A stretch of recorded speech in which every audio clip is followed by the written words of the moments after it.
जय जगन्नाथ। आसंता बुधवार डिसेम्बर मास 4 तारिख मु आसुछि शनि मंदिर civil township Panposh road Raghunathpalli थाना पाख राउरकेला।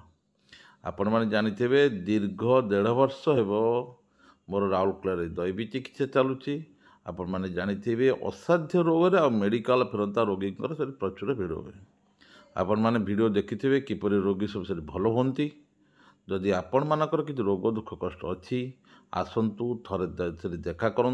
दैवी चिकित्सार चमत्कार निज आखिरे देखु ना एठारे किसी खाइबार अच्छी पीबार अच्छी पालिबार अच्छी किसी नहीं।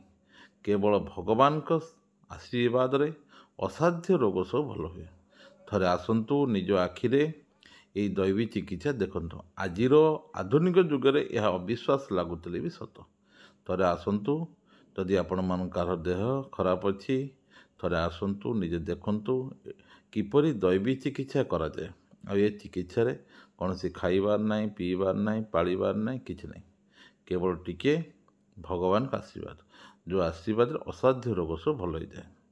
आसंता डिसेम्बर मास 4 तारिख बुधवार मु आसुछि शनि मंदिर civil township Panposh road Raghunathpalli थाना पाख राउरकेला ओडिशा।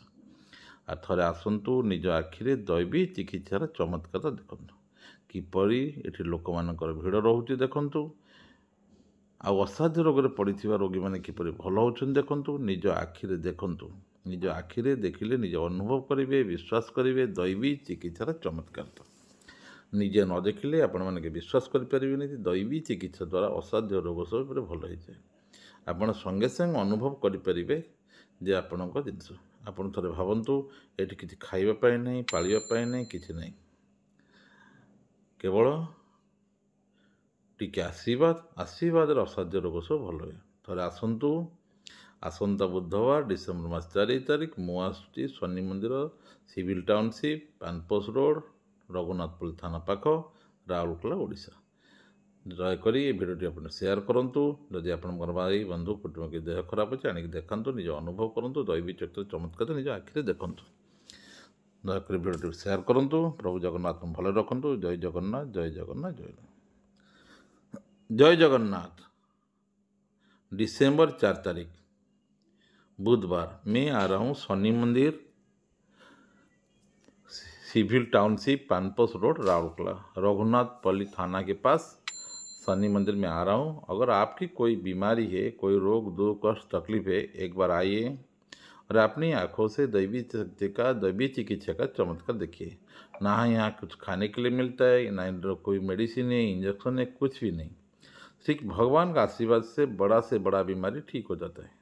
आने वाले बुधवार डिसेम्बर 4 तारीख को मैं शनि मंदिर सिविल टाउनशिप राउरकेला आ रहा हूँ। अगर आपकी कोई बीमारी है और आपकी परिजन का कोई प्रॉब्लम है दुख दर्द कष्ट है आइए यहाँ मिलिए अपनी आँखों से देखिए दैवी चिकित्सा का चमत्कार। यहाँ ना कुछ खाने के लिए दिया जाता है ना पीने के लिए देता है ना करने के लिए कुछ बोला जाता है कुछ भी नहीं। यहाँ सिर्फ आशीर्वाद से बड़ा रोग ठीक हो जाता है। एक बार आइए और दैवी चिकित्सा चमत्कार अपनी आँखों से देखिए।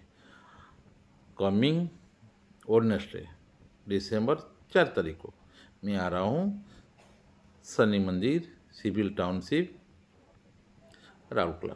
आइए अपनी आँखों से दैवी चिकित्सा का चमत्कार देखिए। प्रभु जगन्नाथ कृपा से आप लोग का सारी बीमारी ठीक हो जाए यही मेरी जगन्नाथ प्रार्थना। कृपया इस वीडियो को बार बार शेयर करें इतना मेरा अनुरोध है। इस वीडियो को बार बार शेयर करें। जय जगन्नाथ जय जगन्नाथ।